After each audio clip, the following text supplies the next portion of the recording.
Thanks for visiting the patient weather. Today I'm meteorologist Al Peterlin. I'd like to talk about the weather stress forecast for March 16, 2026. We do keep additional graphics at tpatw.com, and I think today's a good day to look at the graphics. We also have a patient weather storefront on Amazon. Amazon purchases made through our patient weather storefront do support the activities of patient weather. Looking at the surface map for Monday, it's extremely active. We have a massive warm front stretching all the way from New Mexico to Montana. The atmospheric river is bringing moisture into the Pacific Northwest.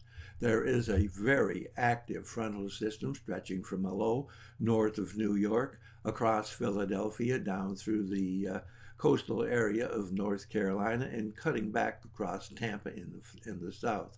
Note that there's a lot of snow back here from Michigan and the upper Midwest, lots of rain, unsettled, even severe weather hanging along the eastern seaboard, but really that weather will have to have moved across the southeast. Looking at our vitality index, which is a measure of all of the elements of weather that might cause some stresses, and you can see again it's pretty much a Christmas tree with lots of activity here in the northern plains and the northern Rockies. A real swath of interest and activity from Texas clearing up the middle Mississippi Valley, taking in almost everything west of the Appalachians. And then we have a different set of activity going on here in the Northeast, New York, and across New England. Looking at pressure change, again, it's a very active map with falling pressure here in the Washington state, across Idaho, Montana, and down the plains in the Dakotas, and then falling pressure again across all of the Northeast, literally from North Carolina to Virginia to Pennsylvania and everywhere north and east. We have rising pressure across Texas, all the way across the southeast, from Louisiana to Georgia, actually making it across northern Florida, and then north across the middle Mississippi Valley, the Missouri Boot Heel, the Tennessee Valley, and the Great Lakes states, at least the westernmost, from Indiana, Michigan, across, and even including Iowa and Missouri. Looking at the temperature change, it's very reflective of that map, showing warming temperatures in the northwest, warming temperatures in the northeast, and cooling temperatures all the way up and down the Mississippi Valley, everywhere west of the Appalachians, and swinging back to take in South Texas. The dew point map will be showing very much that same pattern, rising dew points in the northwest and in the northeast, falling dew points through the heart of the country.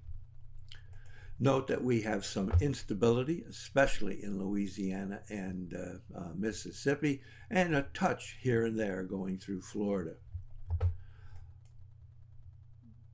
Looking at our change in oxygen availability, it's another repeat map with the risk of migraine from Texas across through northern Florida and Georgia, all of those Gulf states, up the middle Mississippi Valley, taking in the Tennessee Valley, actually western portions of South Carolina, western North Carolina, picking up Ohio and Michigan, Indiana, Illinois, and in the north across into Minnesota and Wisconsin.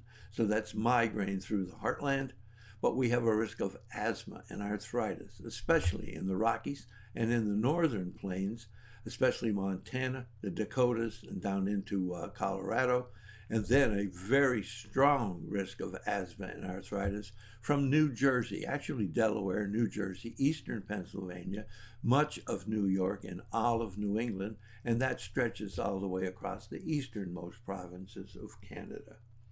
Thanks for visiting the patient and the weather. Your comments are appreciated, and let us know where you